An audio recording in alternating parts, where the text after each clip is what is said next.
The following is presented by the Cheeky Basterds.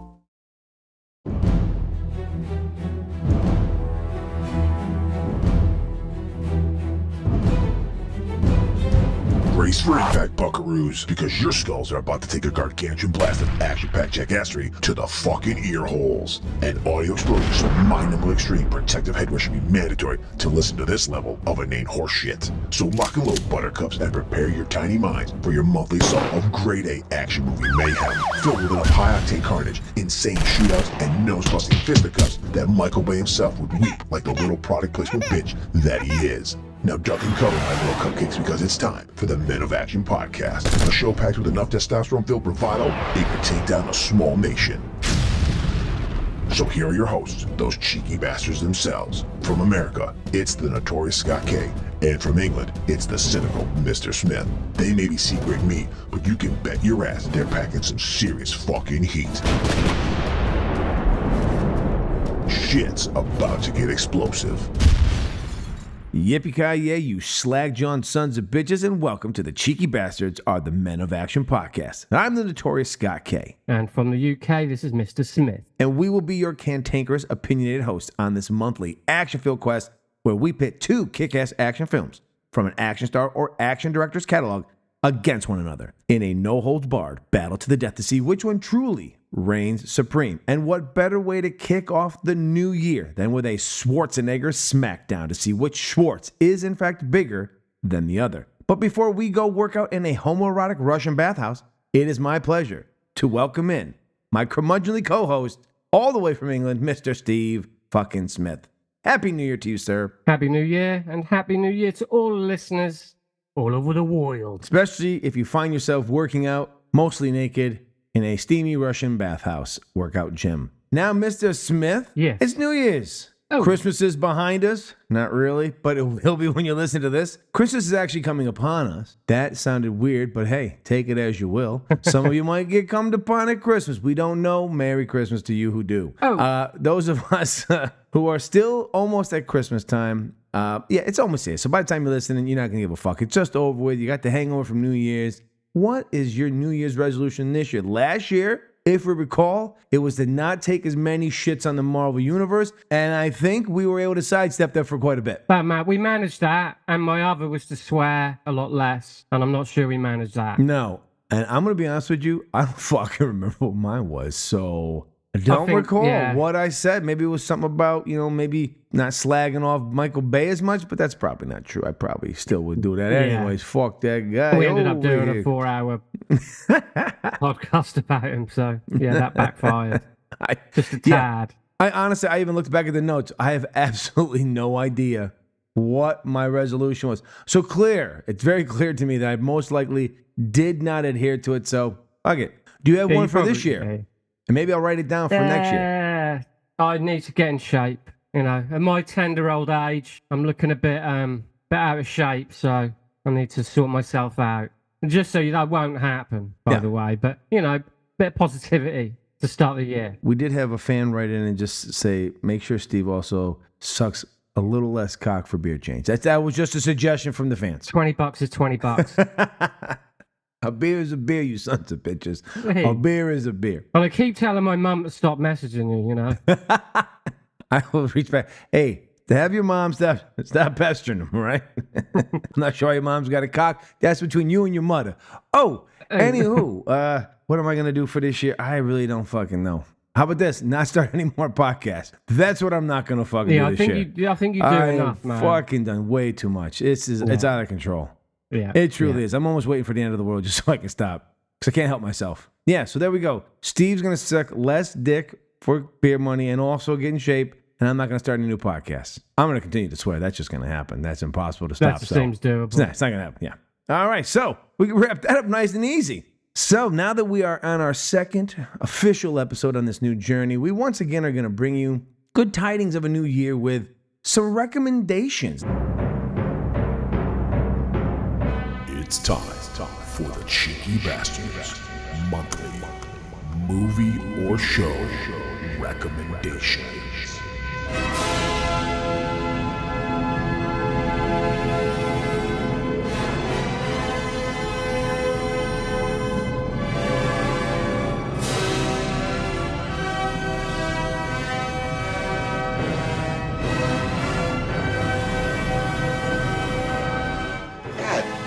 Jimmy. This some serious gourmet shit.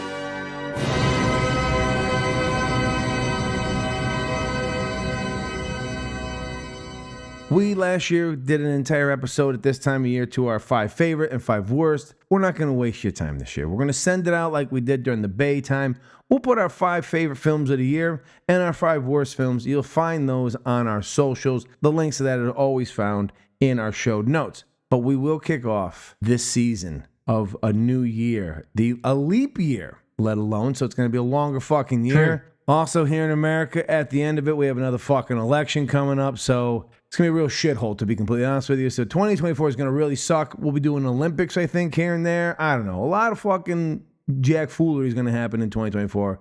But we're going to kick it off with our first recommendations. And since we are on another odd episode, Mr. fucking Smith, take us away. What is your first movie recommendation of 2024? Well, okay, so this has come, that's a shame actually, this has come a little bit late because I'd kind of like to have done this for our Christmas episode, but I didn't see it in time. So this is The Next Christmas. This is a movie called The Holdovers, which came out this year, directed by Mr. Alexander Payne, starring Paul Giamatti and Divine Randolph, who was from that movie.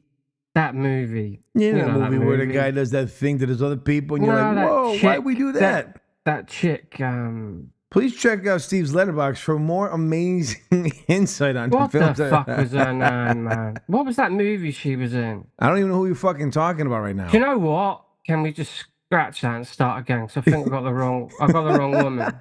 Go ahead. This stars Paul Giamatti and Divine Joy Randolph, who was in Dolomite Is My Name. She's been in a bunch of other stuff that you won't want to check out.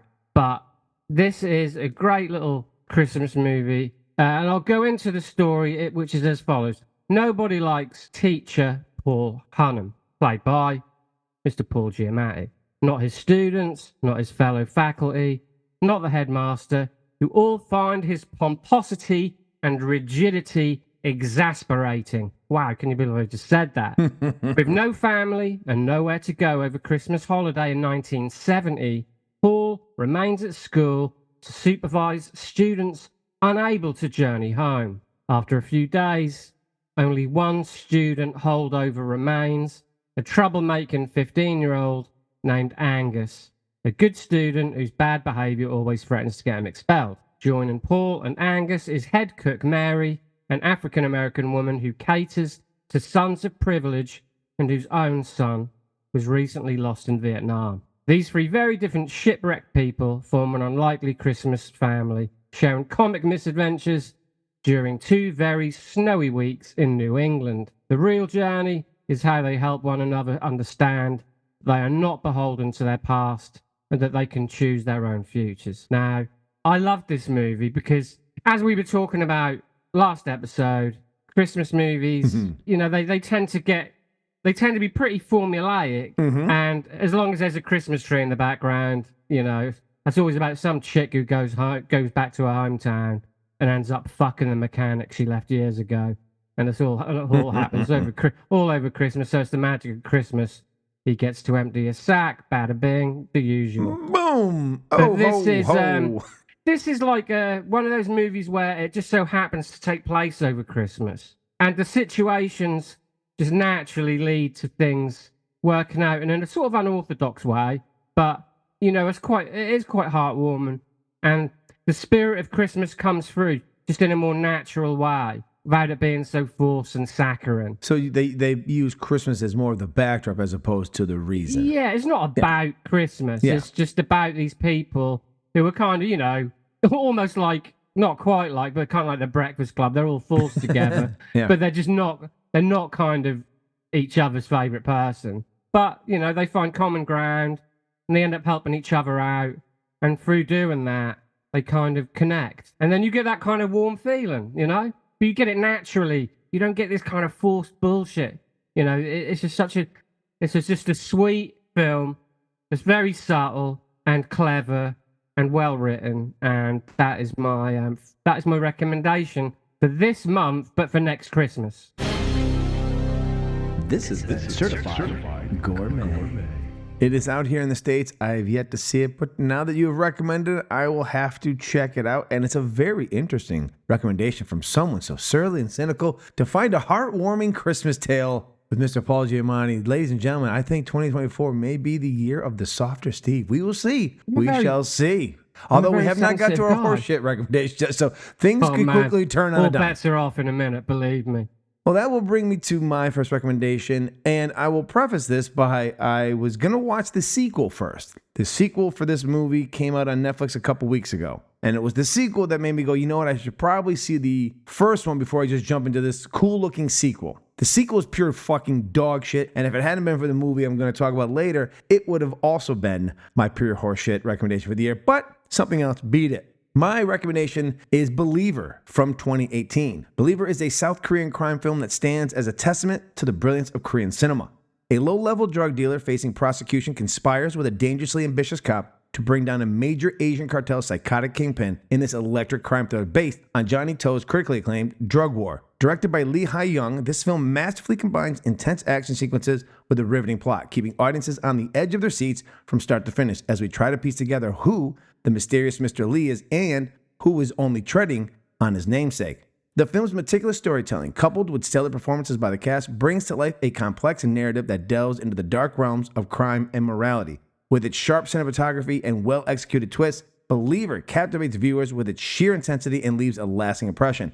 It's a thrilling and thought-provoking cinematic experience that showcases the prowess of South Korean filmmaking. It has a bit of The Usual Suspects mixed in with like The Departed and some, good crime movies. You don't know who's who, what. Mr. Lee is the Kaiser Soze type person, but we've never seen the man. No one knows what he looks like, but there are some people who may have been treading on his namesake throughout the film and pretending they're Mr. Lee. Meanwhile, the real Mr. Lee is somewhere in our midst. It's got great action sequences. It's a really well designed story, and the ending is spectacular. The sequel is dog shit, and it starts in between this moment where we find out who Mr. Lee is, and then this cop finally tracks him down. In between is the story of the sequel of the months or whatever it is between this time that's happening. So the person finds out, some time goes away, and then this cop at the end of the film tracks him down. We get this big moment, and someone may or may not get shot. By the different sound of a gun. I don't want to get too much away, but it's well filmed. The sequel, sponsored by Netflix with a different director, a different guy playing one of the characters, and the lead actor who was the detective 5 years down the road has put on about 15 to 20 pounds. So we're supposed to believe in 3 seconds from when the movie starts, he put on 15 to 20 pounds. He doesn't look the same. You're like, he had a few more Cheetos than he should have. It really ruined it. So stay away from that one. But Believer was really, really good. And it's on Netflix. This is certified gourmet. Did you say you directed it? The director's name is Lee Hae-young. Right. It's a hyphenated name. I've heard the original Drug War is really good, so I have nothing to compare it to. So this actually may suck compared to Drug War. I don't know, but as far as me seeing this first, I really, really enjoyed Believer. I really enjoyed its storytelling. It was a really intense movie. Yeah, I'm not familiar with it, but I've got a Johnny Toe movie in my collection that I never seem to hear anyone mention. So maybe in the upcoming months, I'll get to maybe recommend it. I'm not sure it deserves to be in the top 100, but I might use it as a recommendation because, like I say, I'm not sure how difficult it is to track down. But I'd like to talk about it sometime, and this one sounds great too. All right, ladies and gentlemen, we have come to the point where, sorry to do this, I know that this is January 7th. We're only a full week into the new year. However, it is time for us to air out the dog shit, the horse shit that has polluted our minds at the end of December, and we must now spill it into 2024. But we are here to hope you don't make the same mistakes we did by watching these piles of crap. This is some serious horse shit. Horse shit. Horse shit. Horse shit. And this is horse shit. Horse shit. Horse shit. It's horse shit. Horse shit. Horse shit. Horse shit. Yes. And Mr. Smith, it is once again your honor to tell us what movie they should stay the fuck away from to start out their new year. Right. Well, I always consider myself a horror fan, but for some reason, just lately, these horror flicks are really letting me down. All I'm going to say is if you're about to tell me you watch none of those, that needs to be on your fucking not-to-do list this year. Yeah, this is not a found footage Good. movie. Okay? Holy fuck. I knew you were going to... I was going to... We're going to have to talk to your parents. We need to get some kind of... we have to sit down, have some kind of intervention. You got to stop. It's getting out of hand. I wish I had watched the found footage movie because this piece of shit is even worse.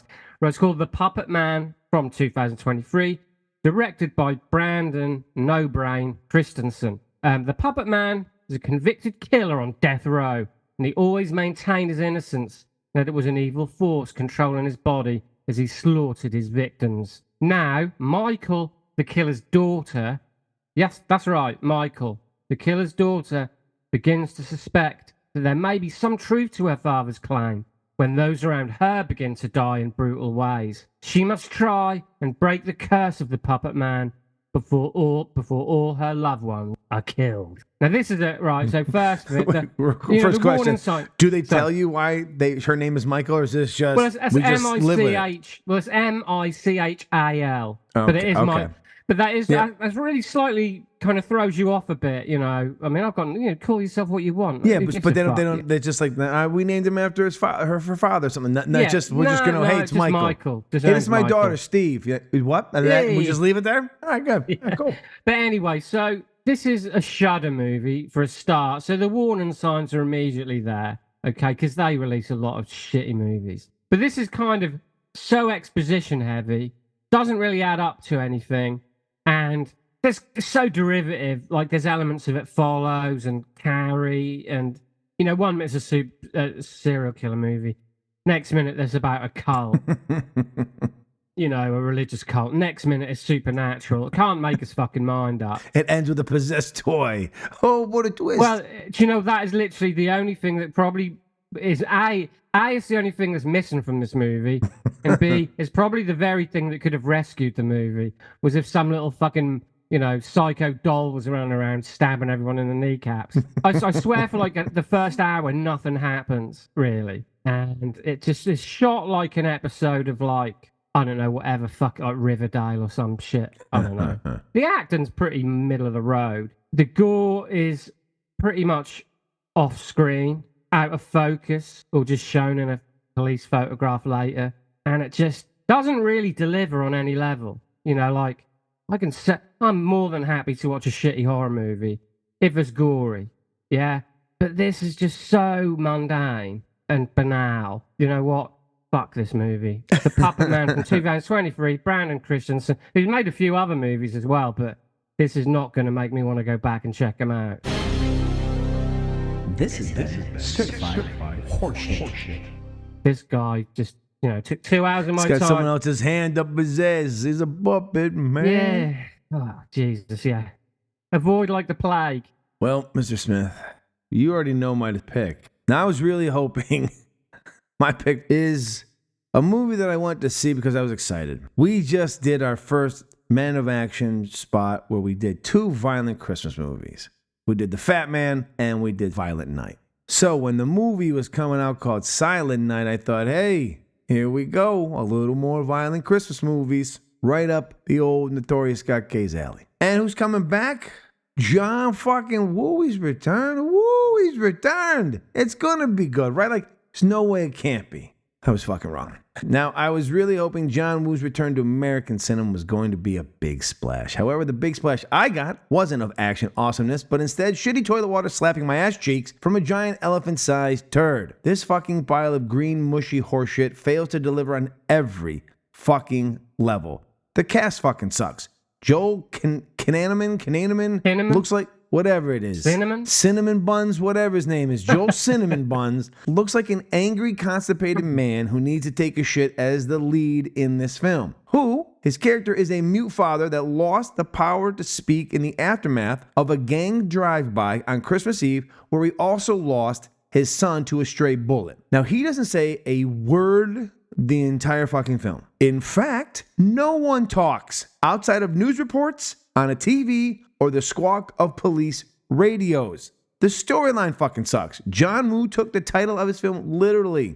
As I stated, no one fucking talks, and all we're left with is a silent action film that has John Wick wannabe type action sequences with trademark John Woo moments sprinkled in. The pacing is so inconsistent, with moments of sluggishness that diminish any suspense the movie attempts to build, that you wish the entire family had been fucking killed in the drive-by and not just the kid. There's more ridiculous melodrama in this film than a Hallmark Christmas movie fuckfest. Fuck this film. Fuck John Woo. He can kick rocks and stay the fuck back in Hong Kong. So do yourselves a favor and stay away from this fucking pile of pork fried horseshit. This is certified horseshit. Are there any doves? No doves, but well, worse. There you go. Worse. The ending, for some reason, John Cinnamon Buns Kinane, whatever his last name is, climbs a stairwell, unable to speak, of course, but loaded to the gills, shooting people left and right. The usual shit we've seen from John Wick and every other movie that does this. Just like, you know, the old John Woos. And now the gangster guy he's trying to get to is dancing to some weird music. It's almost like emo / hard metal music where they don't have a Christmas tree, but giant gold bulbs strung up to a Christmas tree size. And him and his girlfriend, who's a heroin addict, are just dancing while gunfire. I was like, what the fuck's happening right now? I was so fucking pissed off. I was so fucking mad. I thought there's no way we're going to go the entire film with no one talking. No one fucking talks in this movie. It is nothing but music and action. It's as if John Woo was like, I don't have very good English anymore. I'm still not going to use English. We're just going to go with this fucking movie because the only people who give me the money is some jag-off in America allowed me to come back to do another movie, and bon voyage, cocksucker, you're done. Your career's over with here in America. It was already probably done, but it's officially sunk. Well, as far as I'm concerned, John Woo's last great movie was Hard Boiled. His best American movie is definitely Hard Target. It's the best Van Damme movie, and it's the best American John Woo movie. But really, for me, John Woo's last great movie was Hard Boiled. You're forgetting MI2. You what? You're forgetting Mission Impossible 2. That. I didn't even like Face This Off. movie might be worse than Mission Impossible 2. And I say that because at least in Mission Impossible 2, we had people who were talking and there was action. In this one, it's just Joel Cinnamon Bun Face Kanani staring at you, angry the entire time, looking like he's just got to take a shit. He can't make a noise. The movie makes no fucking sense. It's fucking atrocious. Atrocious. And I was so hopeful, but it was fucking atrocious. You know what?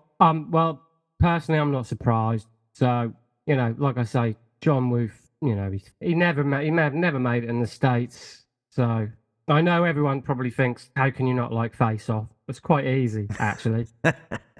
Watch it. You'll know what I'm talking about. Whereas Hard Target, which I saw recently, that's the most John Woo American film. You know, Face Off and everything else is him just aping American style, and that don't work either. Well, I'm telling you, you see this film, you're gonna long for Face Off. You're gonna long for those special stuntmen who look nothing like Nicolas Cage and John Travolta to pop on screen and cheer you up because you're I gonna know wish everyone likes to your beat face off was ripped off on this fucking thing. I know everyone likes to beat off about Nicolas Cage and all that, but listen, there's better Nicolas Cage movies than fucking Face Off. So fuck them people too.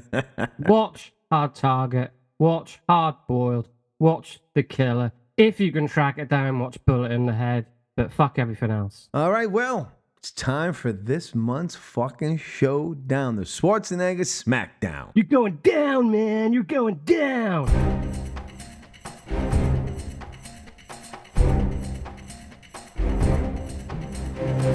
And now for the moment you've all been waiting for, our Schwarzenegger Showdown main event. In the red corner is the 1987 action thriller, The Running Man. And in the blue corner is the 1988 action crime thriller, Red Heat. So get ready for a no-holds-barred head-to-head collision of two Schwarzenegger action movie behemoths. 2 movies enter, only 1 movie leaves. It's time for the Men of Action's movie face-off. Let's get ready to rumble!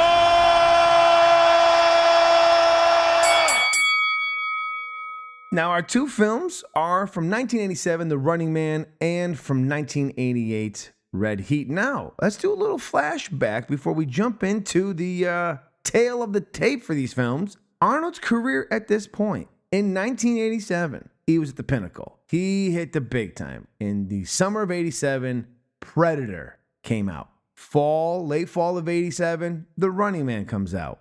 It's followed up by Red Heat in 1988, and then after that, his other movie from 1988, a real screwball comedy that kind of worked. He and Danny DeVito teamed up for Twins and showed a whole different side of Mr. Arnold Schwarzenegger. So that was mid to the late 80s at that moment for Arnold. And we'll talk about the two in the middle, but the bookends were pretty fucking good for him. And his first film of the 90s was a pretty cool sci-fi one that maybe one day we'll talk about down the road. Maybe. It's time for the tale of the tape.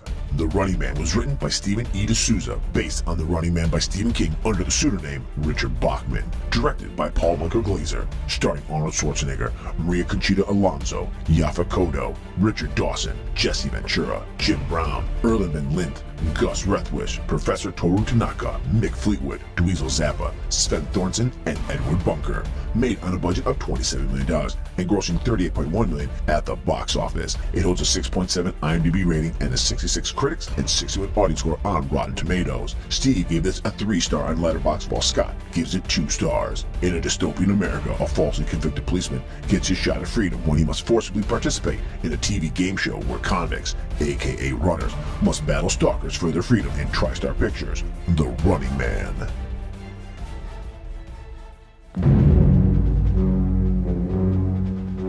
In the year 2017, an innocent man accused of a crime has a choice: hard time or prime time. Sensational. Perfect contestant. I want him. He must pay or play the Running Man. On your mark.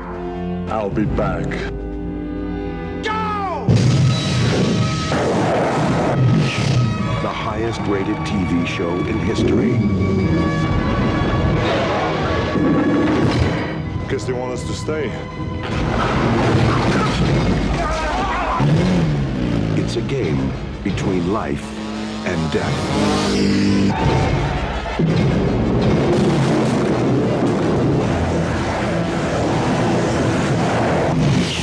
Give you a lift?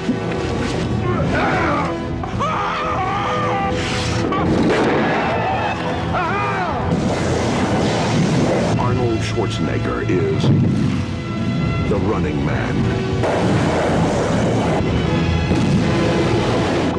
He's playing for a prize. The prize is his life. How about the life? The Running Man.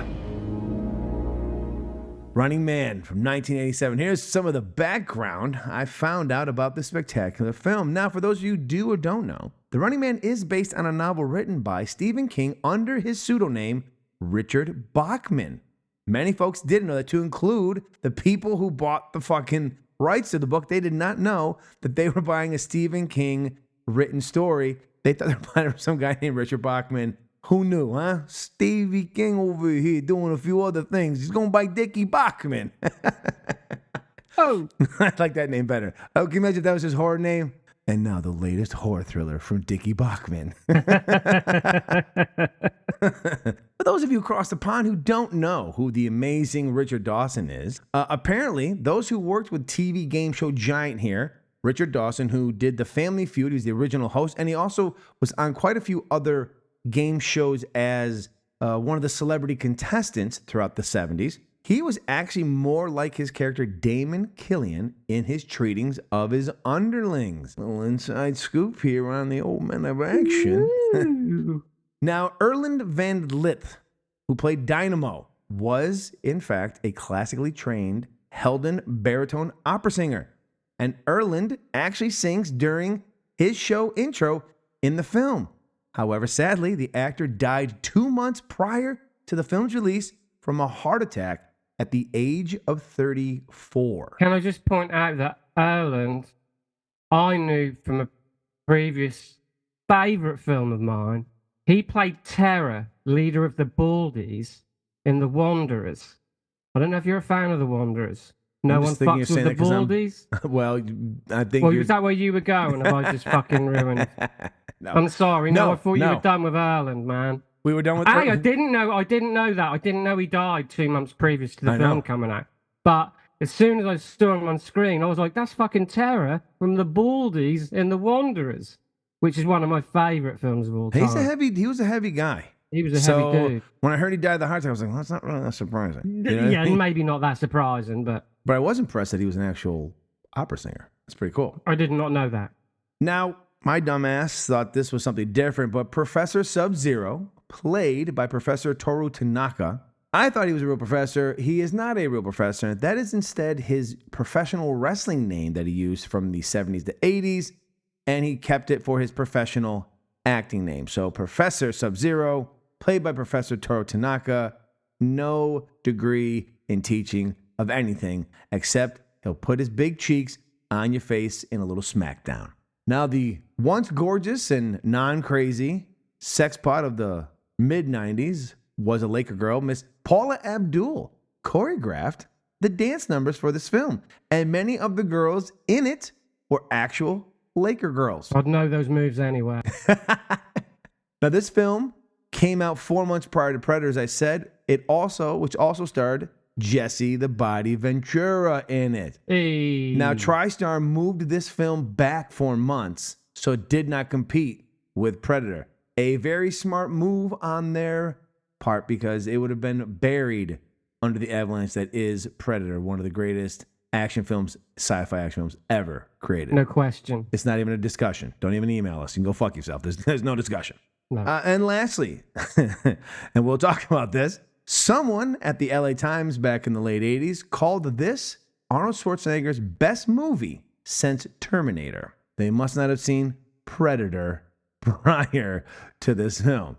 We'll leave it at that. So, that is the little back behind the scenes that I have for you on The Running Man. Now, as I was telling Steve before we started to record, I had not seen this film in probably 30 some years. I think the last time I saw this, I was probably a young preteen or teenage boy in the 80s. I mean, it's Arnold Schwarzenegger. It's an action film. It's the 80s. You're fucking seeing the film. That's just the way it was. Stallone or Schwarzenegger put an action movie, you're seeing the action movie. I don't know how to explain it to people who aren't from that era. That's what you're doing, especially after Predator.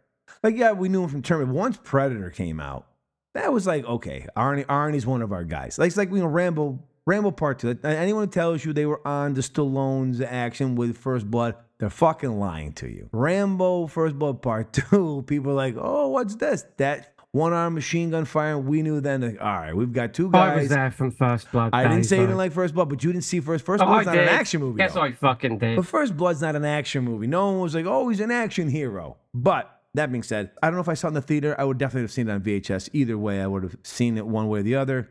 It was amazing how much of it I remembered and how much of it I actually forgot. Like, I remember all the stalker stuff. I remember that he did something, he had to break out of prison. I remember that stuff. I just remember the him going through it. And I didn't remember that Jesse the Body Ventura was in it. And I didn't remember that Jim Brown was in it. I forgot that he was in it. So it's one of these things where you remember some of it, but you forget other parts. And so, but it was good to see it again in 30 plus years. Mr. Smith, when do you first remember seeing the movie and its first original impressions upon you? Well, I would have seen it when it came out initially. Not at the cinema. I would have seen it on home video. I remembered a lot. Much like you, I saw it then, and it's not a film I've gone back to until now. See, one thing I want to ask you actually was why I chose it? No. It's going to seem silly, really, but are you a big Arnie fan? No, I know you love Predator, much like I love Predator, and I guess I know what you mean. So what I was going to say was Predator and Terminator for me. Yep. He's not Stallone, is he? He's not a great actor. I think Stallone's a great actor anyway. In these films, no, he's not. I know what you mean. So what I'm going to say is this, because the two movies came out in the same year.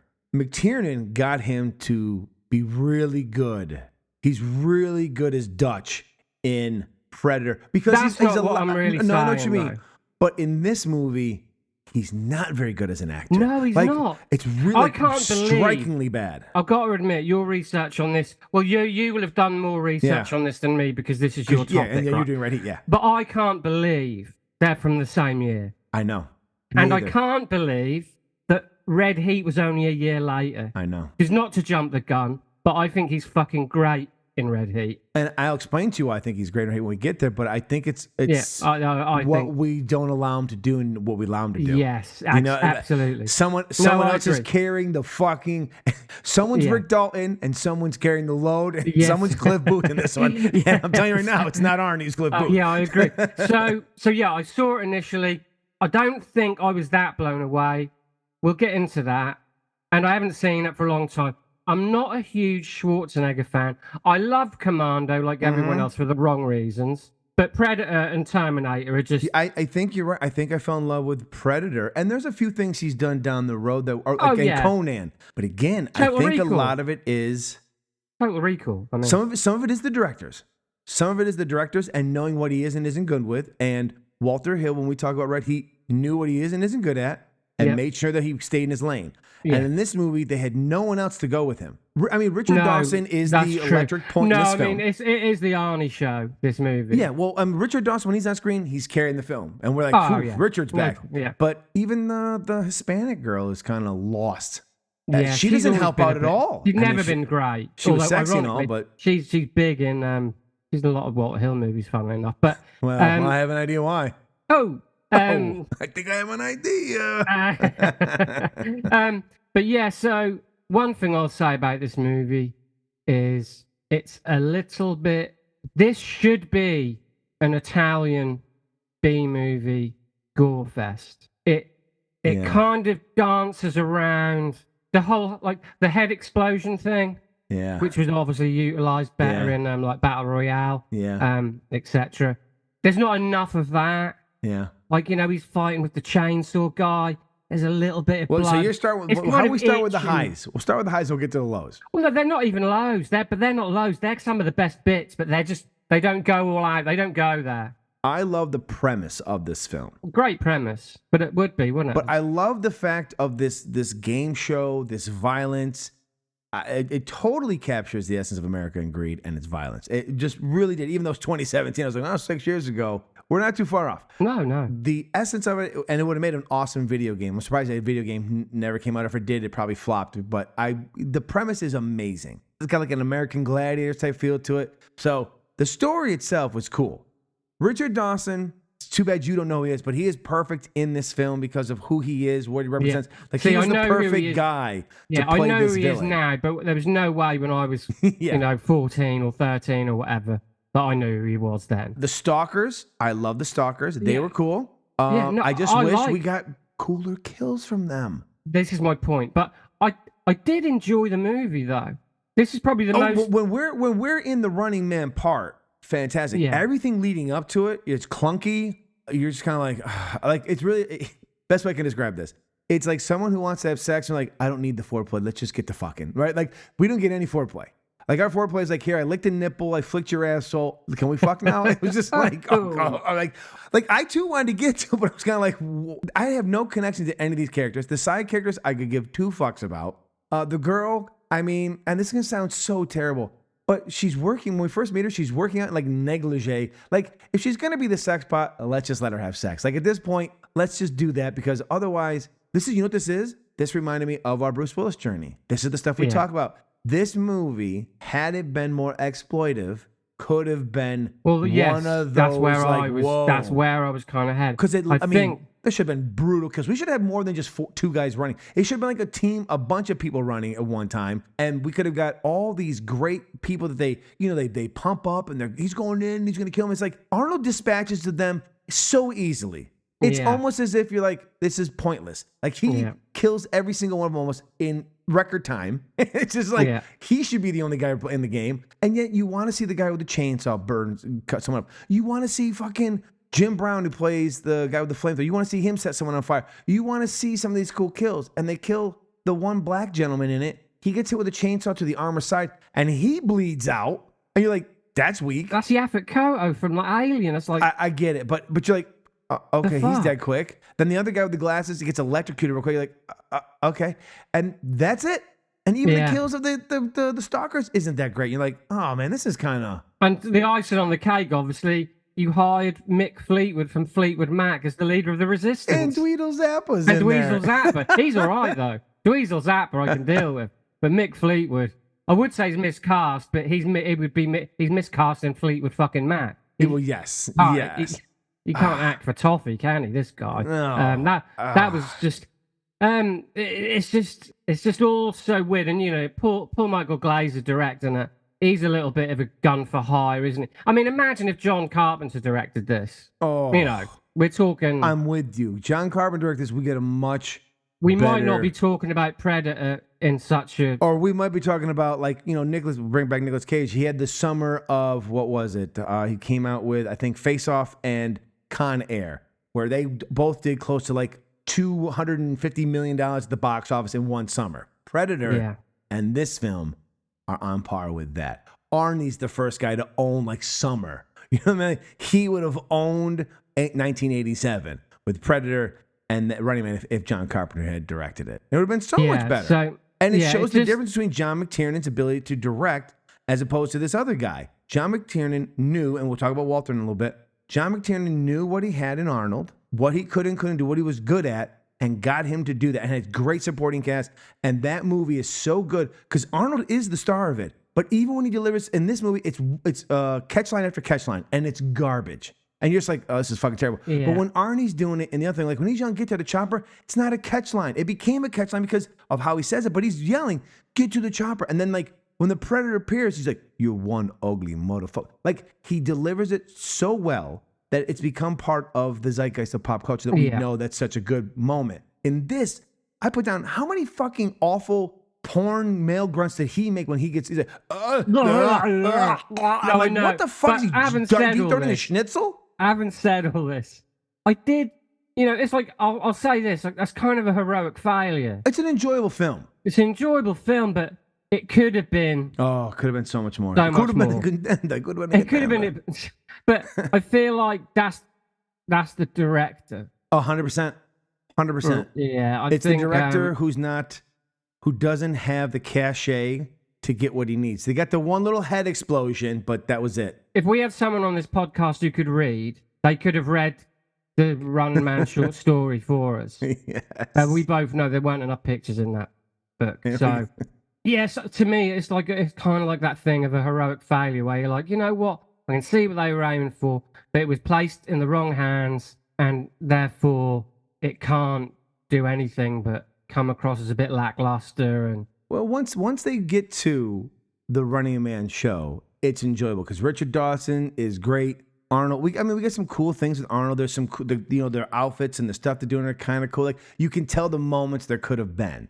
But my review was should have been a sci-fi gore fest, but instead is mostly a sci-fi bore fest, and that's disappointing.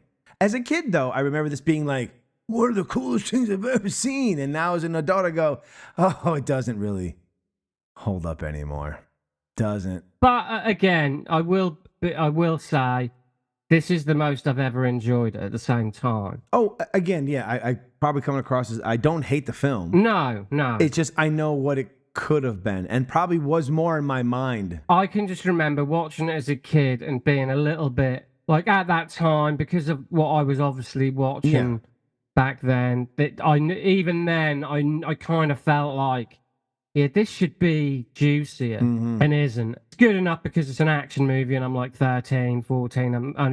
There aren't that many films I can actually probably rent. Yeah. At that particular moment in time. So you kind of settled for it, maybe. Mm-hmm. It was kind of, well, it's an Arnie movie. Everyone loves Arnold Schwarzenegger. So it's just another, even then, it was just another Arnold Schwarzenegger movie. Yeah, unfortunately, you're right. And I just feel like, it was just placed in the wrong hands. You know, it's like I say, the chainsaw fight there should have been multiple head explosions. But then again, they clearly had the money, and the one head explosion you get at the beginning is actually really well done.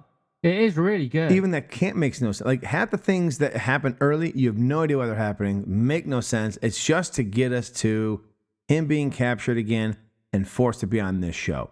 The beginning of the movie, you could have made anything. It didn't matter. None of the things had any stakes. You're like, well, it doesn't matter. You know what I mean? It's like, he's being set up And then he's like, he pulled in the helicopter. There was a lot of that, wasn't there? Yeah, he's getting pulled, and then you're like, okay, so now he's at a prison camp quickly, and he starts a fake fight, and they break out, okay, and then he goes look for his brother, which we didn't know he had a brother, and he finds some sexy Hispanic woman there, and she's working out in negligee, as you do, and then the next thing we know, they're pretending they're going somewhere, and he gets arrested, and now he's on his game show. Then she feels guilty and gets arrested too, and it just all kind of is all a bit convoluted and silly, and and it just lacks, because I mean, not to go too far off tangent, but the Terminator to me at the time was kind of like a horror movie. Oh, absolutely. It's a stalker movie. It absolutely. was gory. Yeah. It was hella This gory. should have been gory. Like I said, we shouldn't have sent 3 people in. There should have been a bunch of people in, 6 or 8, and these guys should have been. And they just start sending them one after another out there to get them. And when they kill somebody, one little cut to the side. Why does he have a chainsaw then? Why are we fucking about? Or you get we got this Asian guy with this kind of amazing, like hockey stick samurai sword type thing. He doesn't cut anybody's nothing off. No, such a missed opportunity in so many moments. So yeah, it's like a heroic failure, as I've said. So yeah, it's disappointing because of how cool it's set up. Because I was in my mind, I was going, oh, I think someone gets their head knocked off and like he shoots it into the goal. Nope. That was misremembered. That definitely didn't happen, and I was hoping it was. So no, none of that happened. No. I still did enjoy it, but I think I brought some of what I thought I remembered to the proceedings, and then now having 30 more years of maturity on me, watching this film again, actually a little bit more than 30. It misses big. It misses. It takes a valid swing, but it's more of, instead of a home run, it's more of you beat out a single. I don't know that may not play over across the pond, but it's not. It could have been a lot more. One other thing. It's only a slight thing because this film certainly wasn't the only one to do it at the time. No. But it's set in the future, but it is very 80s. Oh my God, I put that down there like... yeah, you haven't made any attempt. No, it looks just like the 80s. Yeah. It almost looks like the future's never changed from the 80s then, is what he's saying. No, exactly. Like we kept all the aesthetics. We love the 80s so much, we kept the aesthetics. But then that wasn't the only film that did that, so they just didn't have the foresight, so... But then that, but then not to class it, but something like, you take something like Minority Report. Yes. And you look at the technology they use in Minority Report, and we're using it now. Do you know what I mean? So it just goes to show the difference between a great director and a fucking hack. We're not too far off from having that Running Man game show, though. So in its fairness, it did definitely tap into at least America's fervor for bloodlust in game shows. So True. There is. I'll give it that. But again, like I said, I didn't hate the movie. So all right, and now our second film. It's time for the tale of the tape. Red Heat was written by Walter Hill, Harry Kleiner, and Troy Kennedy Martin, and directed by Walter Hill, starring Arnold Schwarzenegger, James Belushi, Peter Boyle, Ed Ross, Lawrence Fishburne, Gina Gershon, Richard Bright, J.W. Smith, Brett Jennings, and Brian James. Made on a budget of $29 million and grossing $34.9 at the box office. It holds a 6.1 rating on IMDb with a 69 critics and 37 audience score on Rotten Tomatoes. Steve gave this 3.5 stars on Letterboxd, while Scott gave it 2.5 stars. A tough Russian policeman is forced to partner up with a cocky Chicago police detective when he is sent to Chicago to apprehend a Georgian drug lord who killed his partner and fled the country. In TriStar Pictures, Red Heat.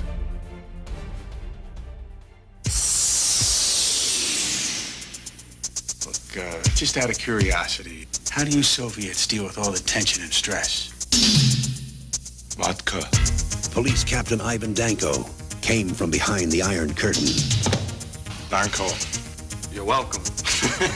Hunting down his country's deadliest criminal. What did he do? He take a leak on the Kremlin wall or something? I need cooperation. Sure. Whatever you say, Gumby. Now, he's about to team up. What do you say? He say, go and kiss your mother's behind.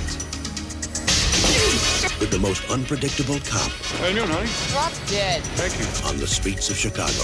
You look like Marvin Hagler to me. I lost money on Hagler. Capitalism. He's got his own kind of style. And body language is a beautiful thing, isn't it? He's got no style at all. Chicago cop never relinquishes his weapon. Here.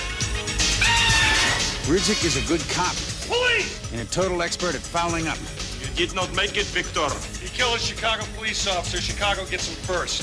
I have my honor. With this much friction, I give up. This whole thing's very Russian. there's gotta be heat. I take care of this. Red heat. You know what we call this? This is called chicken. But you're not supposed to play with boxes. You ready to swerve?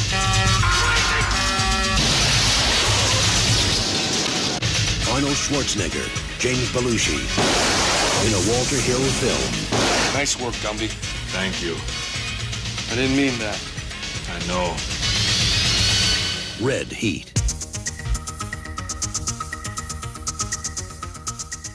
Red Heat from 1988. Mr. Smith, what do you got? Some juicy bits from behind the scenes, some trivia, some things that we want to know. Inquiring minds want to know a little bit more about Red Heat. Ooh, well, not so much behind the scenes trivia, but I was in one. I mean, I'd like to talk about Walter Hill first because he's one of my. He is one of my favourite directors. So we just take a brief look, not his entire filmography, but if you look at the guy made Hard Times in 1975 with Charles Bronson, which I urge people to check out. The Driver with Ryan O'Neal, who just died in 1978. Then he made The Warriors, The Long Riders, Southern Comfort, 48 Hours, Extreme Prejudice, Red Heat, another 48 Hours, Trespass, and probably his last great movie, Last Man Standing, with Mr. Bruce Willis in 1996. So since 1996, I mean, let's not forget, he made I always forget this, but Walter Hill made Brewster's Millions, which I always forget. He does too. Yeah, but Walter Hill, I've read this, and I found it quite interesting, quite telling, actually, that Walter Hill had chronic asthma as a child. And he said this, he said, despite the discomfort, it made you comfortable being alone with yourself. You weren't as surrounded by your peers as everyone else your age was. In my case, it meant tremendous amount of reading at an early age. I read, listened to radio.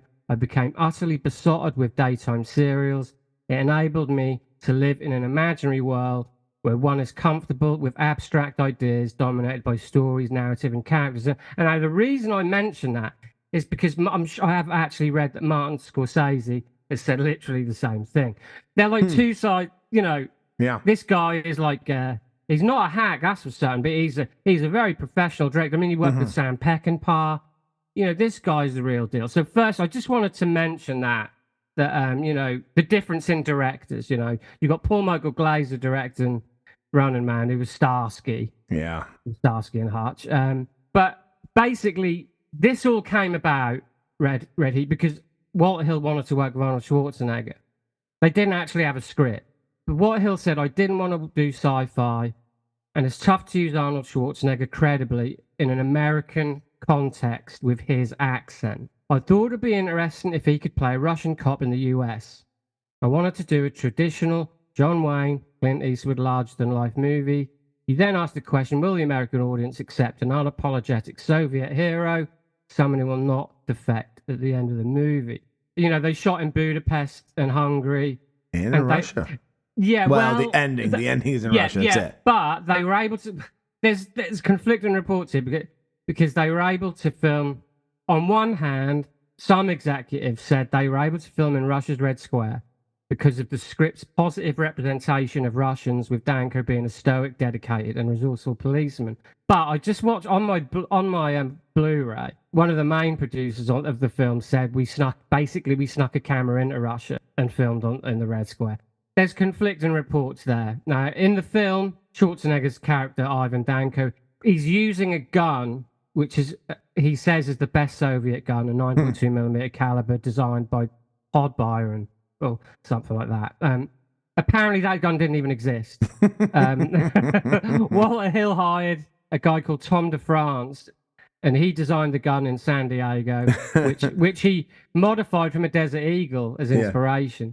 And they actually sold models of the gun in the United States after the movie. No surprise there. Yeah, they didn't actually have a script. Apparently, the script was constantly rewritten during the shoot, and it had 7 writers. You can kind of tell. Yeah, it does explain, because it's kind of a convoluted plot. It's overly complicated. But they did say a spokesman for the Writers Guild. This made me laugh. A spokesman for the Writers Guild said Walter Hill's a member in very good standing. He does tend to hire a lot of people, but he pays them well above minimum. And we feel he's been quite straightforward about screen credit. So behind the scenes, not so much. It's pretty by the numbers stuff. Arnold Schwarzenegger and Walter Hill have both kind of alluded to the fact that the film didn't turn out how they'd hoped. So they both kind of admitted that. Walter Hill said, I had confidence in Arnold as an actor. Arnold has the ability to communicate that cuts through cultures and countries. They just love to see the guy win. But everyone thinks it's his muscles. It's not that at all. It's his face and his eyes. He has a face that's a throwback to a warrior from the Middle Ages or ancient Greece. So he sounds a lot like John Milius here as well. He's got that kind of old school vibe about him.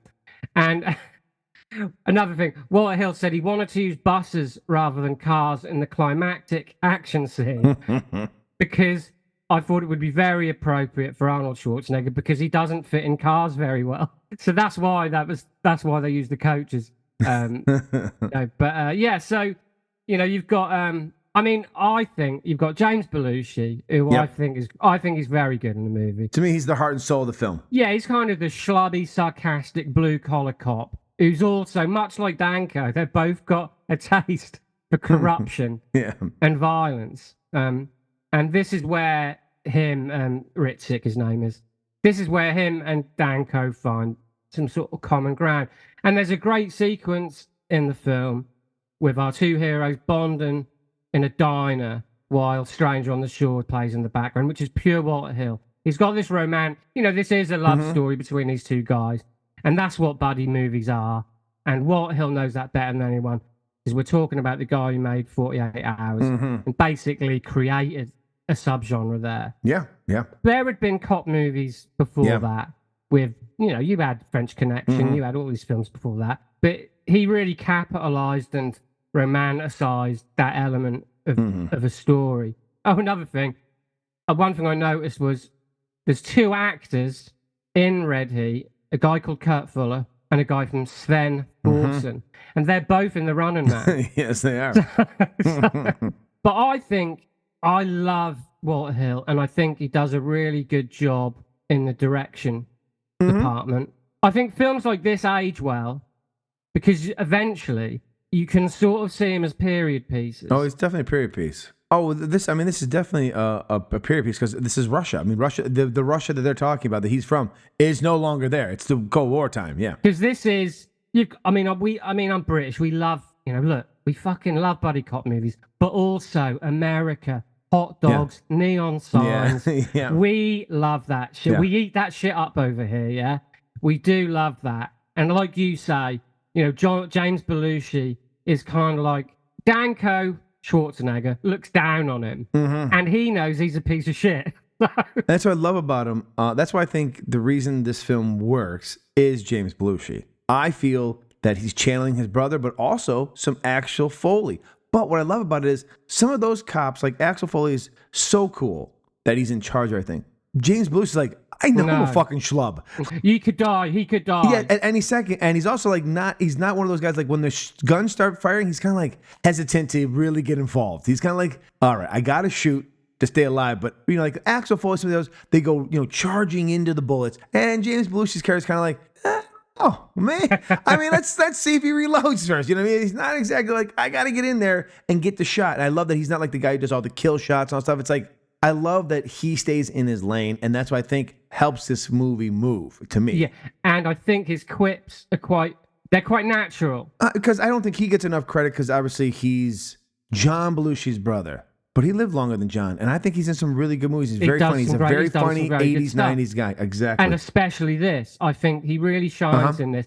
And I don't 100%. Know if I've never really heard anyone say either way, but I actually think they've got good chemistry. No, that's where I change. Disagree, I do, but I'll explain. Fine. My other sorry, no, you're fine. My other high points are this. I love Arnold and where we talked about. He plays this cold as ice Russian cop who doesn't need to say much, like Terminator, and that's why I think he works. Agreed. He is so much more in his comfort zone playing this sociopathic, like almost like this robot aimed at killing you, that he we want to see more of his manuals. And when he doesn't talk too much or well, we expect it because he's Russian and he may have a very limited grasp of the English language when he's over here. So he fits into that perfectly. And as an American, I'll be honest with you, I know he's Austrian. I couldn't tell if his accent was slipping either way. It's because to me, he's so hard to understand sometimes anyways. It could have been Russian. It could have been Austrian. I don't know.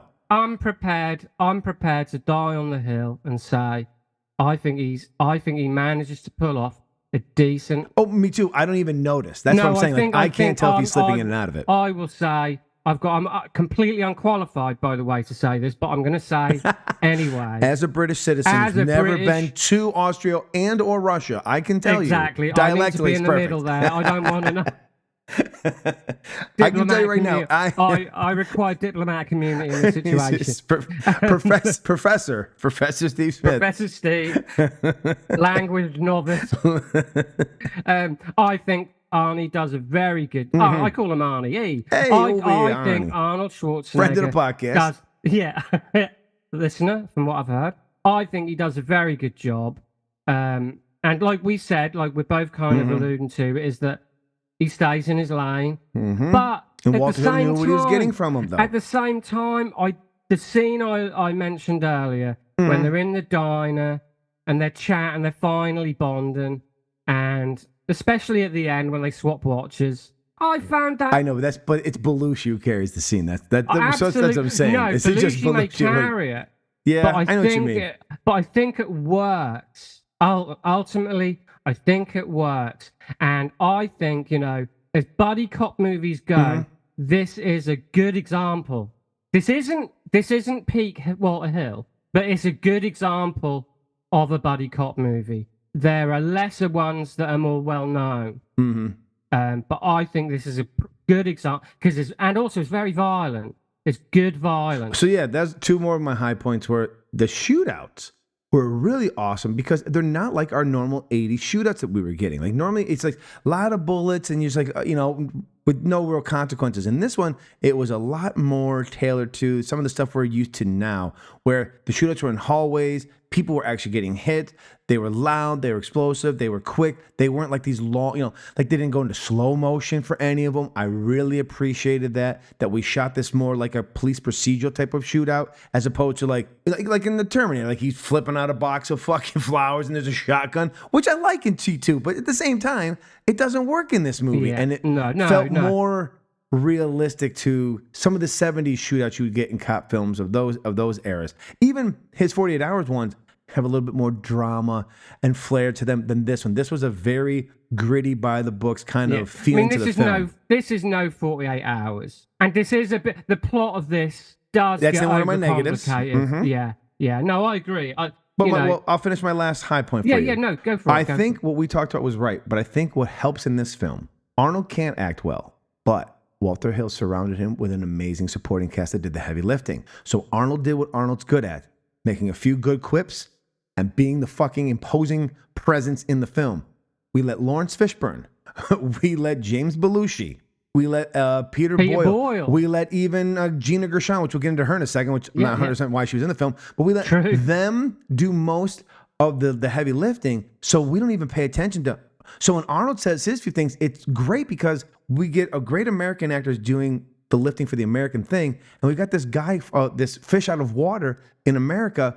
Why would we expect him to be verbose and just going off? Plus, if we're going to tell a story that he's this Russian person and Americans' version of the West side of what Russia is going to be, it's like they're cold and they're solid and they don't talk much. And what do you do for fun? They drink vodka. It's that kind of stereotypes. Arnold leans into every stereotype in 1987 or 88 that you need him to lean into that we believed anyways. Yeah, I love the moment when he flicks the TV. When he flicks the TV set on and the porno comes on, and he shakes his head and he goes, capitalism. Yeah, exactly. He does everything we expect him that they're going to do. And so it's perfect for that. But my problem is Arnold. And not James Belushi is so good, but the chemistry between them is so forced. Like it even feels like in the film, James Belushi is trying to become friends with Arnold's character. And Arnold is at stonewalling at every turn, which for me, and again, this is why we differ on things, but for me, I felt that ruined what could have been a very funny Odd Couple like buddy cop film. Because I think that's what they were going for. It's like, hey, what if we had the Odd Couple, but they were a buddy cop film? And what can be an Odd Couple in the 1980s? A Russian cop and a Chicago cop. Like, there can't be more on opposite sides. One guy who loves his job and is good at it, and the other guy who just is getting a paycheck, and we're surprised he's still fucking alive. You know, like, it could have really worked. And James was putting in a lot of work for it. But when you watch Arnold, well, when we watched it 30 years ago, we watched it because we were fans of Arnold, and so we want him to be the robo cop type guy he is. But now that we've grown up and we've watched more films, we look back at it and go, that could have been a really good buddy cop film. That could have been, because we know he's got the acting chops for it, because he goes twins the same year. So he could have been funnier, but maybe either Walter Hill just didn't feel he could, or maybe even Arnold at the moment didn't pull it off. But James was trying to pull him along for that. And I just feel like that would hurt it. As I said earlier, they were pretty much writing the script as they went along. Yeah. So that was probably a bit of a kind of lack of confidence on the writing. Well, yeah, that was another one of mine. The plot is very because convoluted. I'm sure, again, unqualified, but I'm sure Belushi was ad-libbing left, right, and centre. He's just going to be tossing these quips out left, right, and centre, and they're going to use some. They're going to toss some to the wayside. He's like getting called, hey, sweet cheeks. I'm just so sitting there going, my God, this yourself. is just, yeah. It's like, thank you. How you doing, honey? How you doing, honey? Go blow yourself. And thanks. Like, oh, thanks. Oh, God. So I he just was love great. him. I he love was him great. anyway. And he is, to be fair, you are right. I know exactly what you're saying. But I choose to, maybe I'm just being optimistic. So you chose the film. It's fine. I get it. It's your child.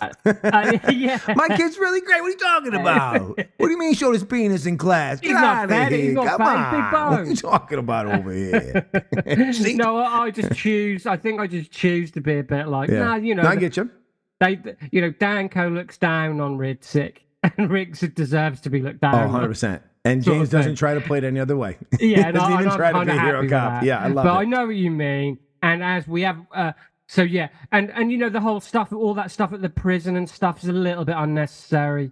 That's where it gets bogged. That's where it starts getting bogged down. Yeah, because it's so bogged down with the plot and so convoluted. Like, there's no stakes with the action sequences are great, but there's no stakes to them. No. I never once think that, some of these guys are going to get, like, okay, this guy's an extra, he's going to get killed. You know what I mean? It's kind of like, all right. But Gina Gershon, she shows up and you're like, okay. And, like, we really don't understand why she had to marry, like, clearly they're writing this as they go.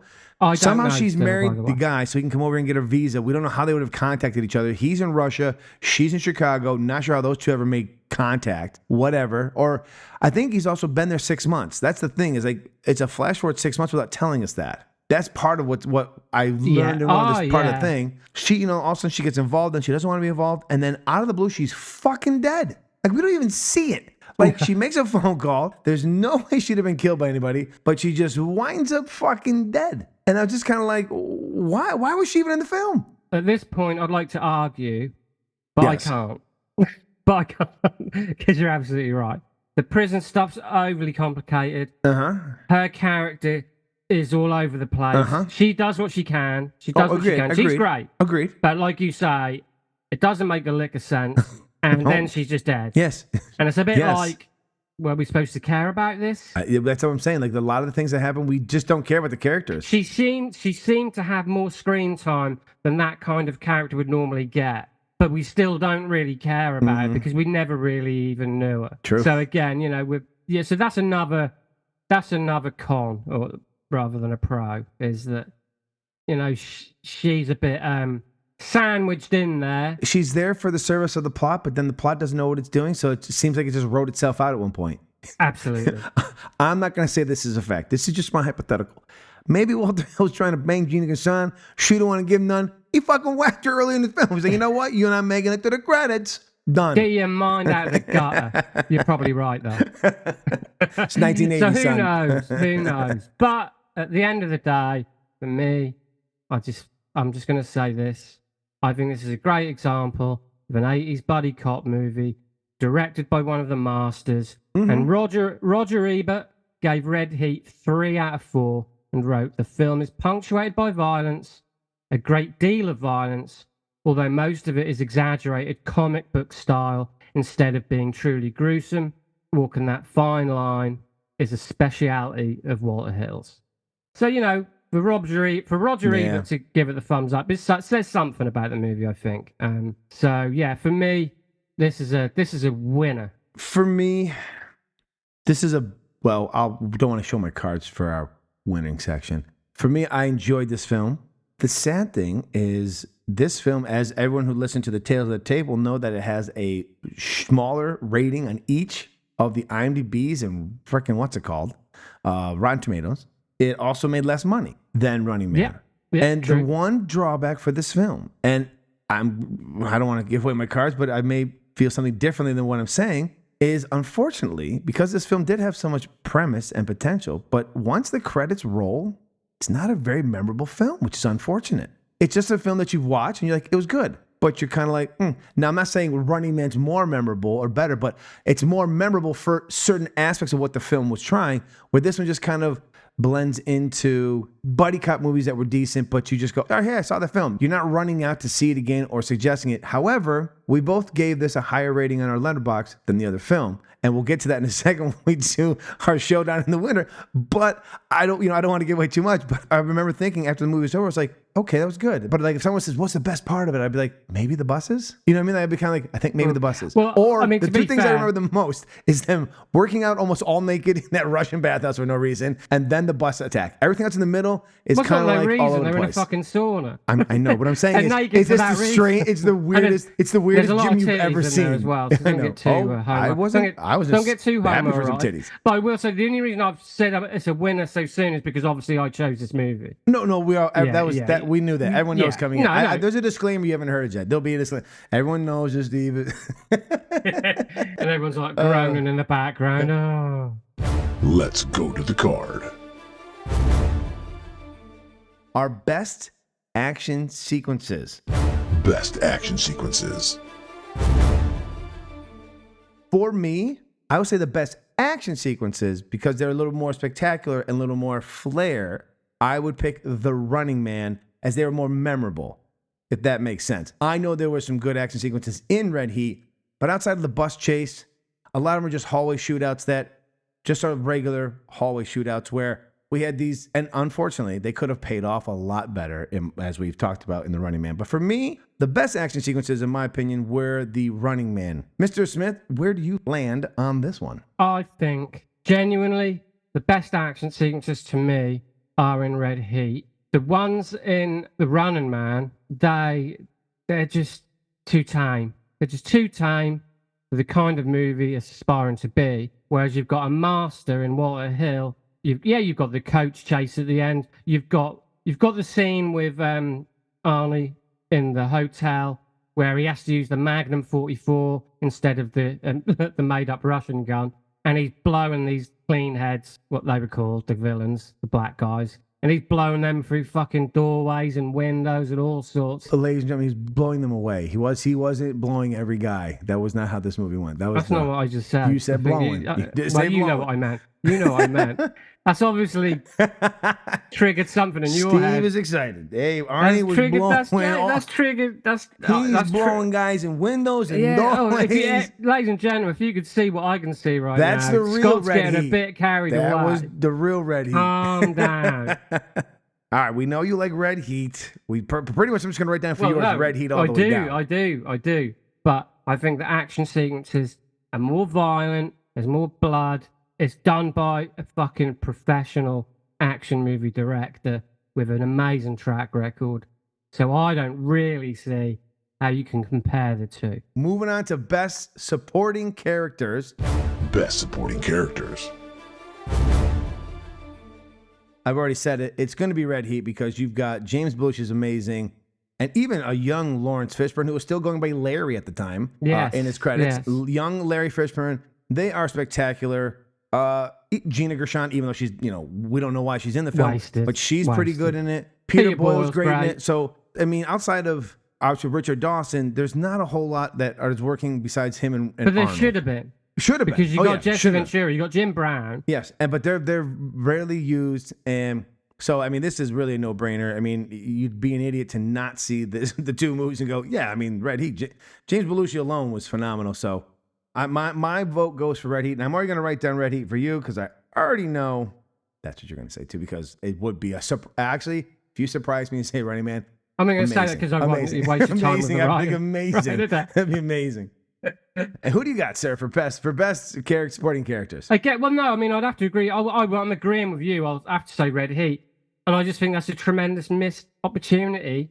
There's not much more to say about the Running Man because, like I say, Jim Brown, Jesse Ventura. And Jesse's good when he's on, but he's not on a lot. No, I was quite surprised at how little screen time he got. I mean, Dweezil Zappa. He has like one little line. Yeah. Don't touch that dial. Yeah, Mick Fleetwood. I was like, all right. Yeah, no, so you can't really compare the two in that sense, I guess. So yeah, Red Heat for me too. Funniest moments.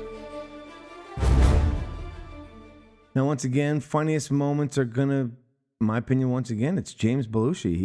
He's the funny part. There's nothing funny else in Red Heat besides James Belushi. James Belushi is spectacular. He makes all the funny quibs. Ace Sweet Cheeks. He is the funniest. The only other funny thing that happened was, like in Running Man, is when Richard Dawson basically cuts off Jesse Ventura when he's trying to tell a story about one time when he was in the thing. That's the funniest part in the movie. Other than that, it wasn't. That was funny. But yeah, I mean, if there's no James Belushi, there might be a tie of neither one of them are funny. But James Belushi is the heart and soul of the film. I know it's an Arnold movie, but really, is it? I think it's a James Belushi movie that Arnold Schwarzenegger is the co-star of, to be completely honest with you. But obviously, at the time, Arnold's the bigger money draw. And who do you got? I'm going to assume it. I mean, I'd be surprised if it wasn't the same. Yeah, no, it is the same. And not only is it funnier, to me, it's quite effortlessly funny on James Belushi's part. 100%. So it's not like Eddie Murphy in Beverly Hills Cop funny. It's just sarcastic, shitty comments. You believe that James Belushi is the guy? Like, if he's not an actor, he's the schlub cop. Like you just go, this is who he would absolutely be, 100%. Yeah, so he's not a ladies' man. He's not the hero. He's just some fucking guy who just happened to be. It's his turn. I'll give him props for one thing as well. He don't get shot in it. He would have been a shoo-in. He would have been a shoo-in to be the one who got shot at the end. But he's also smart. He goes, I know I'm not a hero. I'm not running in water, bullets are flying. I got that big, tall Russian cocksucker. He can do all the heavy lifting. Fuck that shit. So, I too think that humor-wise, James Belushi is the MVP. Now, for most original plot.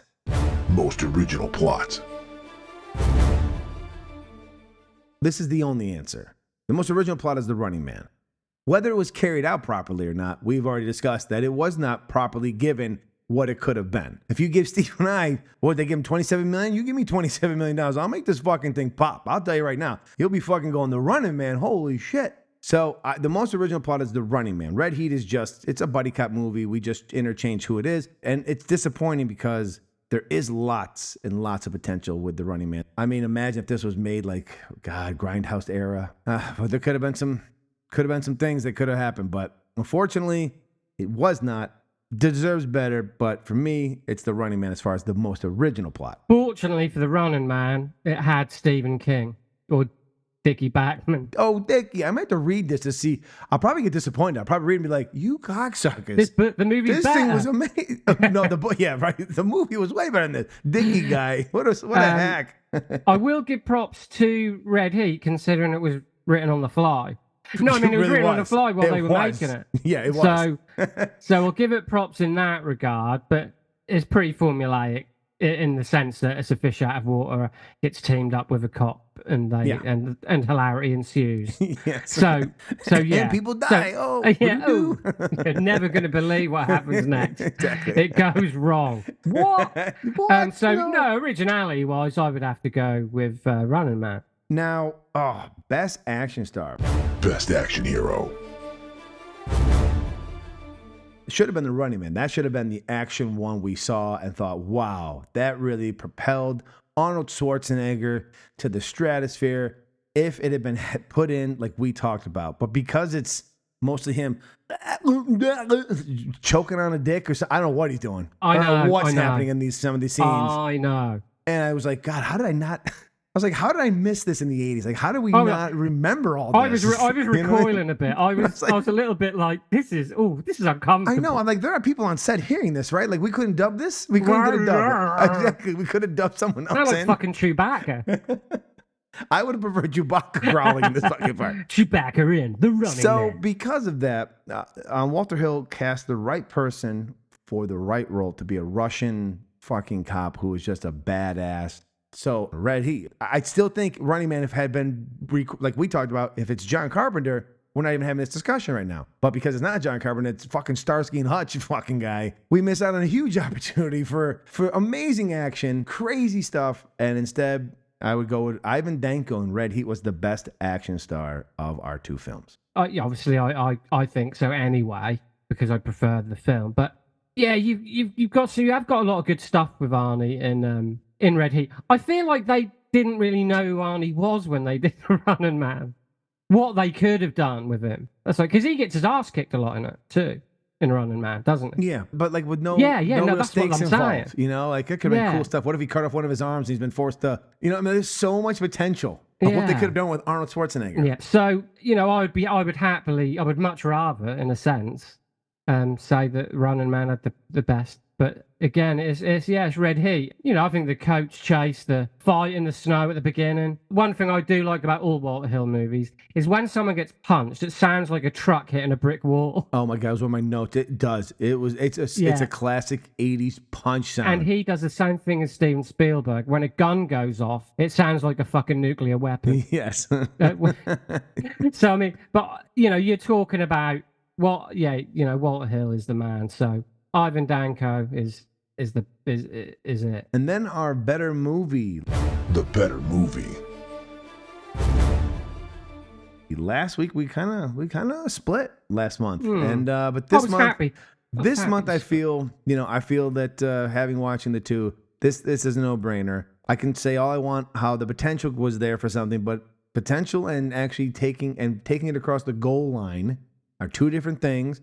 And the Running Man did not take it across the goal line. When you have the most original plot, and in my opinion, some of the better action, but when you have the most original plot, you win this thing, right? Like, we want to see different movies. We want to see the same thing. Not that I'm saying Red Heat's the same thing over and over again, but you want to see some new, interesting things.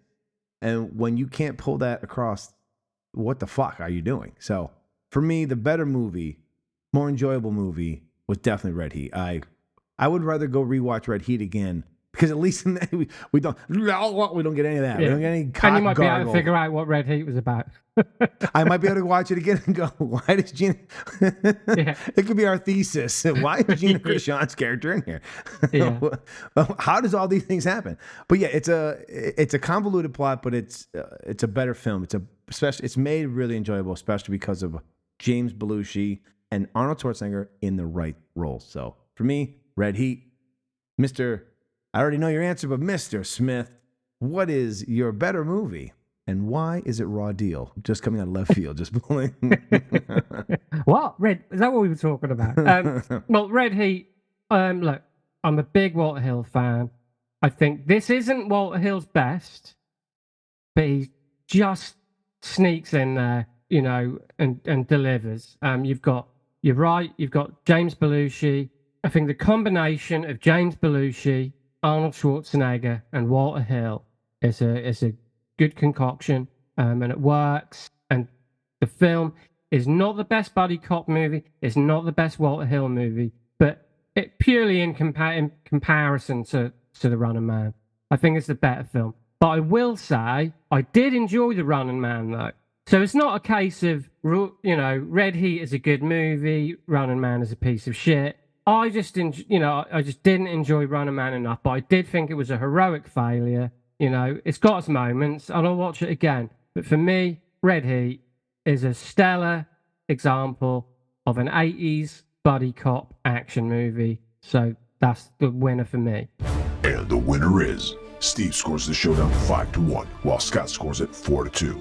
And the winner, by unanimous decision, is Red Heat.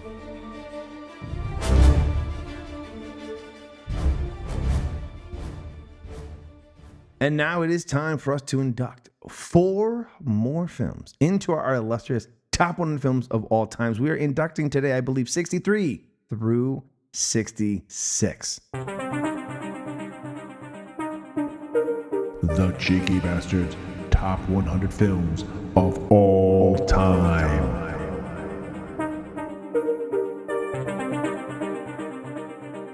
Mr. Smith, once again, you have the honor of taking us on our way. What is your first induction for 2020? 2024. From the year 2012, the film Dread, directed by Pete Travis. In 2080, America is a dystopic, irradiated wasteland.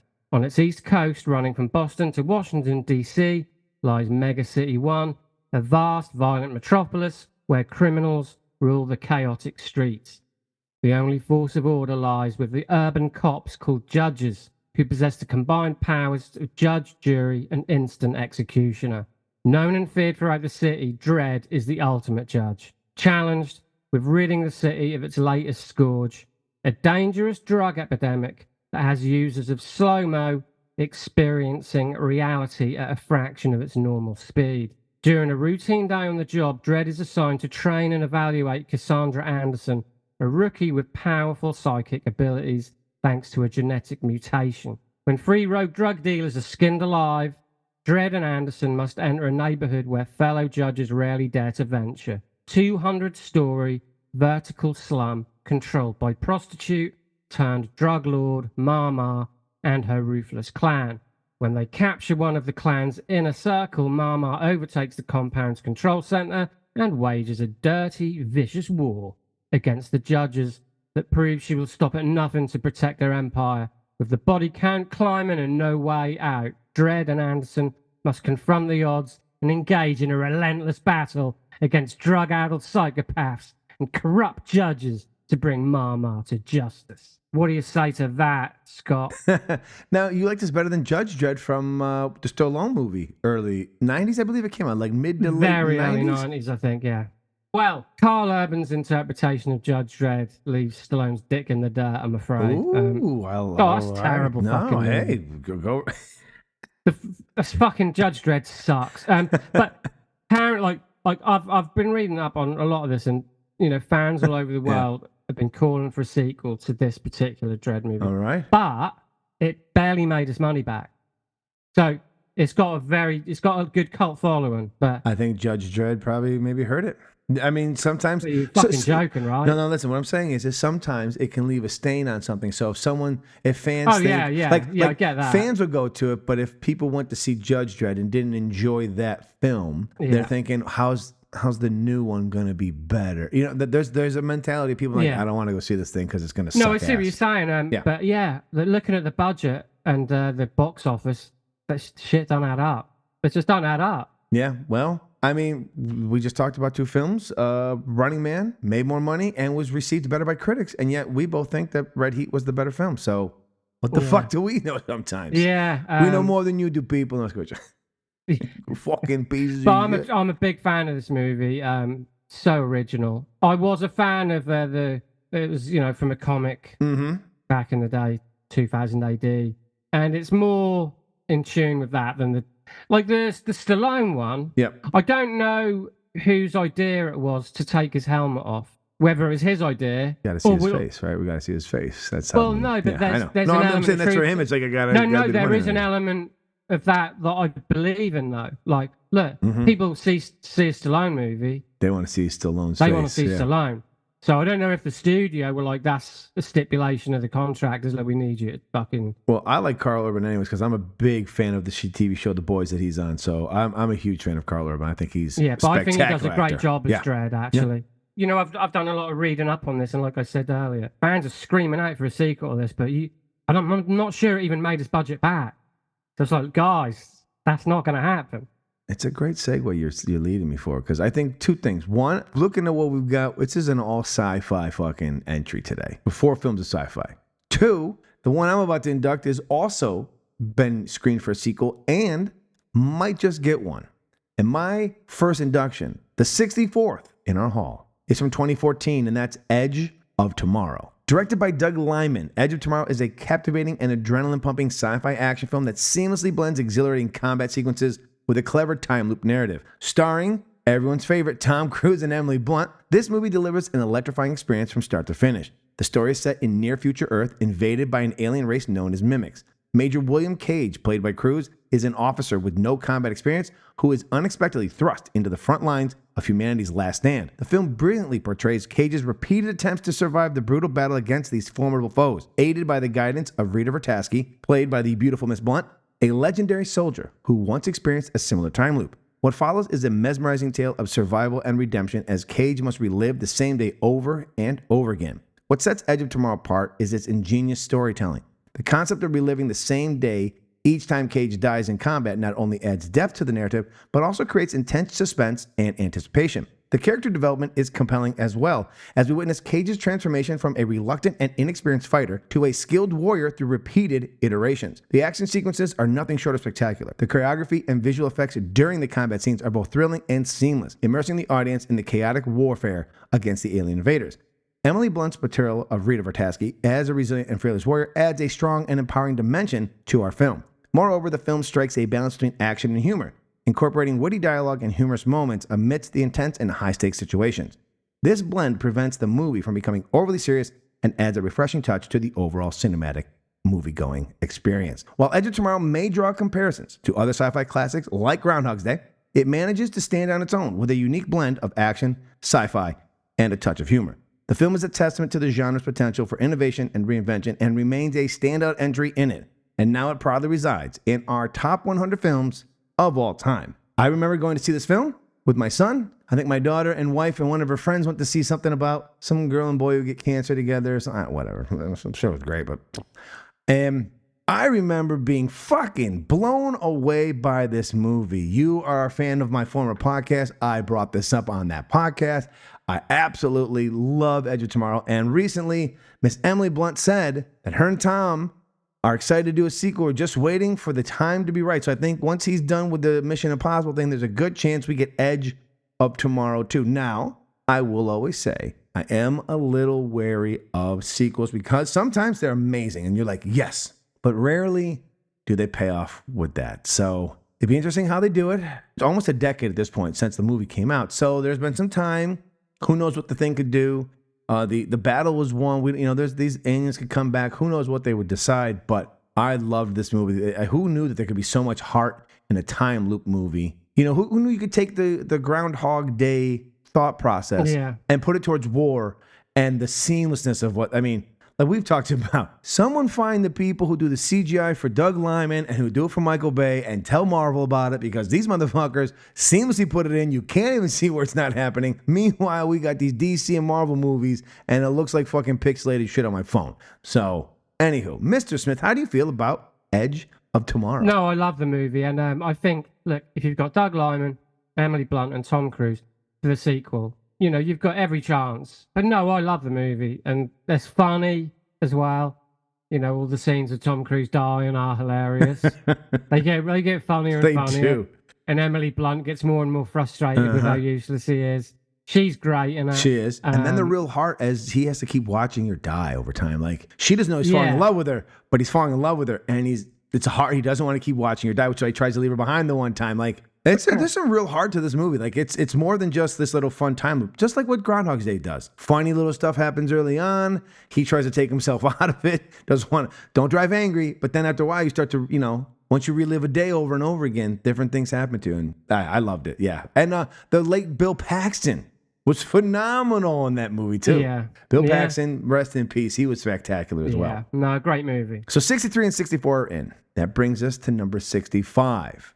Ironically enough, Mr. Smith doesn't know this, but I actually will be on a podcast that probably has already come out from my friends on another podcast called the Asian Cinema Film Club. And we did a Kaiju Christmas, but this movie came up as one of my favorite monster movies of all time. Mr. Smith is now proudly going to put it in at number 65. Mr. Smith, take it away. Well, disclaimer, I'm going to butcher the director's name. Okay, so from 2013, Kong Skull Island, directed by Jordan Vogt Roberts. Sounds right. Okay, thank you. In 1973, at the end of the Vietnam War, Bill Randa and his partner Houston Brooks from the Monarch Organization succeed in getting financial support from the US government for an expedition to the recently discovered Skull Island. He hires former captain and now mercenary James Conrad to guide the expedition with protection from a group of soldiers under the command of Colonel Preston Packard. And to document their findings, the awarded journalist and photographer Mason Weaver. On their arrival, the helicopters encounter a ferocious storm And once through it, they drop bombs on the forest to map the seismology of Skull Island. Soon they are attacked by a huge gorilla called Kong that destroys the helicopters and kills some of the crew, leaving the survivors scattered throughout various parts of the island. The group, commanded by Conrad, meets Hank Marlowe, a survivor from World War II that lives with the tribe of natives, and he explains that Kong protects the island and the natives from underground monsters and cannot be killed.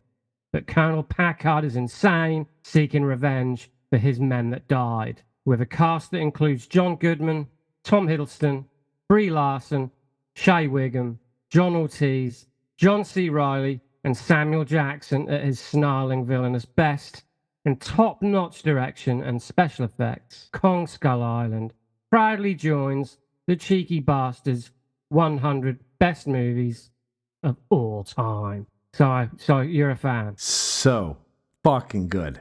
Apocalypse Now meets King Kong. You fucking kidding me? With Samuel Jackson? I was fucking in the minute I saw the trailer. The poster, the minute I was like, all right, this is Hollywood. They could fuck this up. But I was like, but how? I have to go to the movie to see how they fucked this up.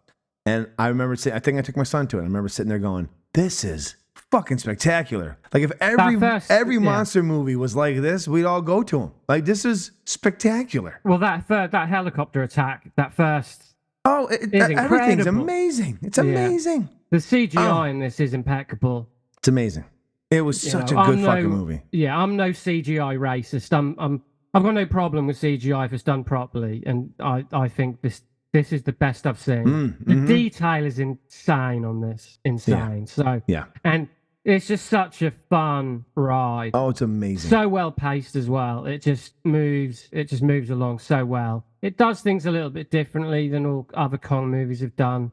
Which I love. Love. Well, the thing with, the dam, there's no dams. We get it. No, and he doesn't need to climb a fucking building. I like this version much better. Yeah, this is where we need to be. Yeah. So that's my second pick this month. Yeah, it's a damn fine pick. And we're gonna round it off with our fourth and final pick, but final of the first part of the new year. So I think it'll be next year when we finally round off the top 100. But we're getting there. We're getting there. My pick comes to us from 2010. It's Inception. Directed by Christopher Nolan, Inception is a tour de force in the realm of science fiction and psychological thrillers.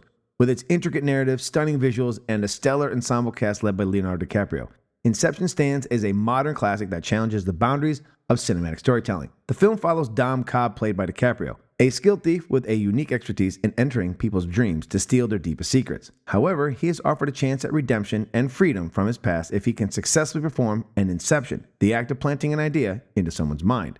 As the layers of dreams within dreams unfold, Nolan takes the audience on a roller coaster of reality and illusion, blurring the lines between dreams and the waking world. Nolan's screenplay is a masterpiece of intricate storytelling.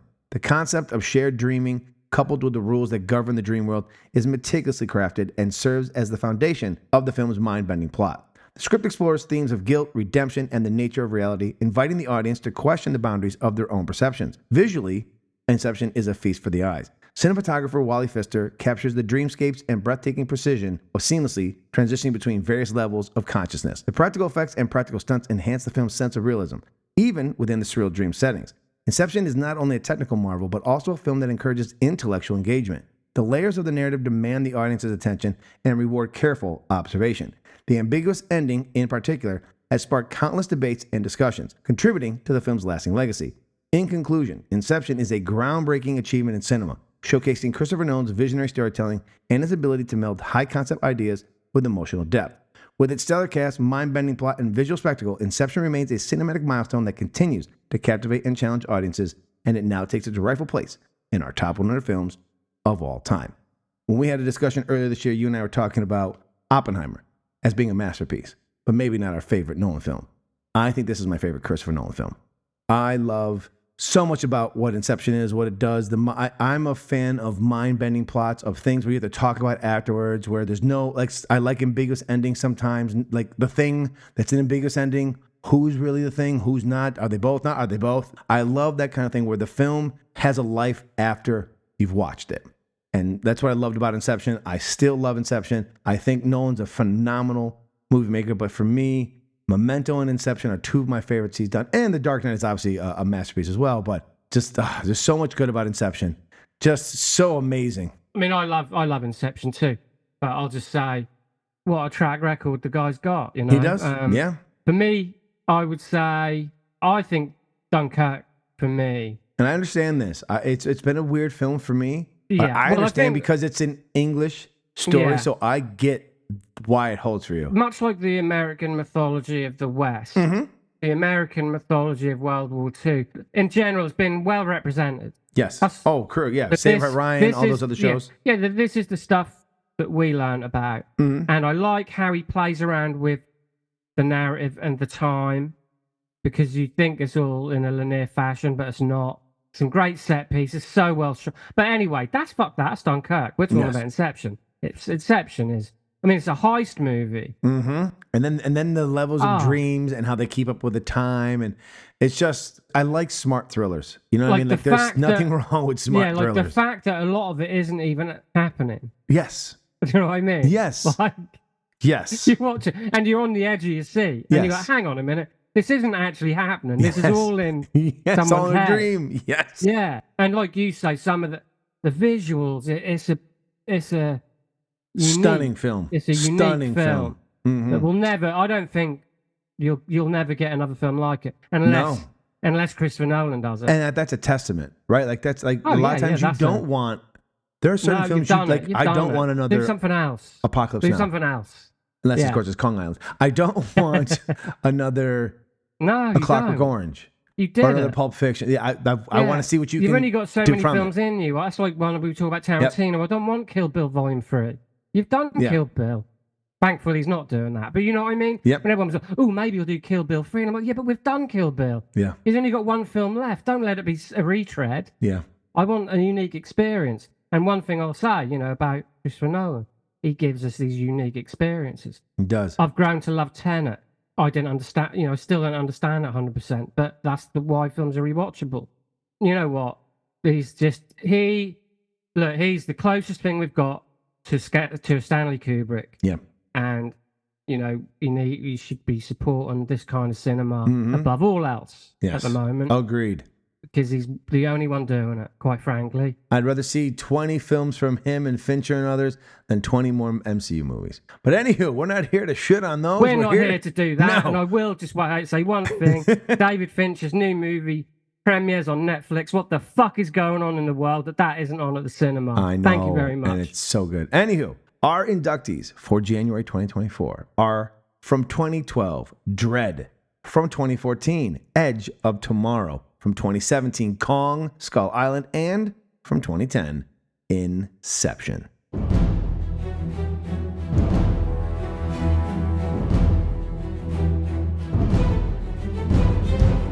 That will do it for another action-packed movie showdown. Now you can join in on the debate and let us know who you had as the winner of this month's head-to-head cinematic battle by following the show on all its socials. Those links can be found in our show notes. And be sure to join us again in 2 weeks for our latest episode of Dropping a Bruise, available, just like this podcast, exclusively on the last of the Action Heroes Podcast Network, where you can find other amazing shows dedicated to such iconic action stars as Stallone, Lundgren, Van Damme, Schwarzenegger, and Seagal. The link to the network can also be found in the show's notes. We hope you'll drop in again next month as we pit two underrated Scott brothers action flicks against one another, when Tony Scott's The Last Boy Scout squares off against his brother Ridley Scott's Black Rain for Scott family supremacy. So until then, stay explosive, my friends.